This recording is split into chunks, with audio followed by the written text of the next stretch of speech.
Welcome back to my channel রূপার সাথে রান্নাঘর। আজকে দেখুন আমি আজকে একটু পুঁই শাকের ঝাল বানাচ্ছি, তাই আপনাদের দেখাচ্ছি। দেখুন এখানে সব রকম আছে, কচু, বেগুন, আলু, কুমড়ো, এখানে পেঁয়াজ, আর এটা আছে পুঁই শাক। তো এখানে রিফাইন তেল আর ঝাল মশলা। চলুন আজকে আমি তারা দেরি হয়ে গেছে তাই তাড়াতাড়ি করে দেখানোর চেষ্টা করছি। তো দেখুন আমি একবারে পুঁই শাকের ঝালটা কীভাবে বানিয়ে নিই।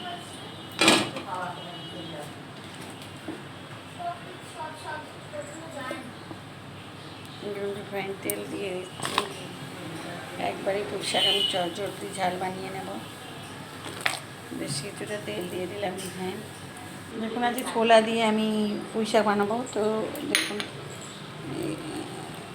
আজকে আমি প্রথম বানিয়ে দেখছি ছোলা দিয়ে কীরকম হয়। এই দেখুন এখানে দিয়ে দিলাম শুকনো লঙ্কা আর তেজপাতা, আর দিয়ে দেবো 5 ফোঁটা কিছুটা, আর দিয়ে দেবো ছোলা।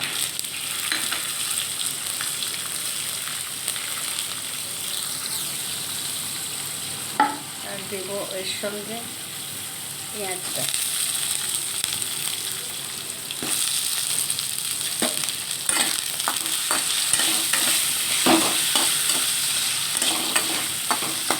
এটা আমি নিজের থেকে বানিয়ে দেখছি ছোলা দিয়ে কেমন লাগে। এবার আনাজটা আমি তুলে দিলাম, সব যা আনাজটা ছিল।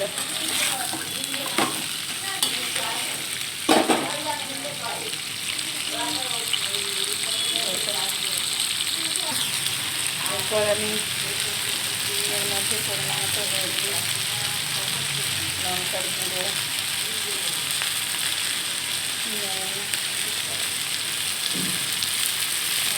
যেহেতু চিনি খাই না তাই জন্য আমি বাতাসা দিলাম।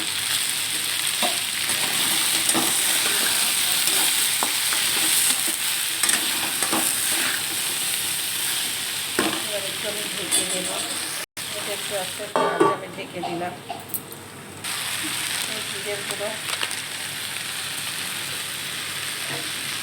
ধনের গুঁড়ো,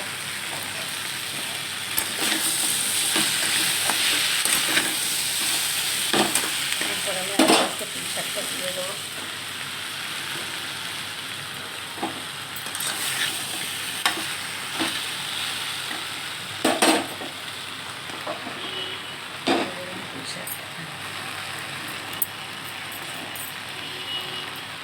এরপরে আমি ঢেকে দেবো।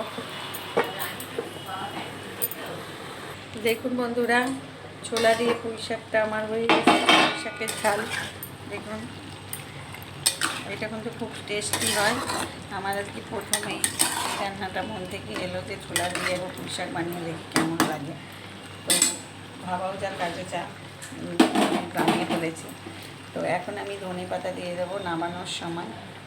ধনেপাতা দিয়ে দুটো করে আর ভাজা মশলা এটা সব রকম ওটার উপর দিয়ে ছড়িয়ে দিচ্ছি।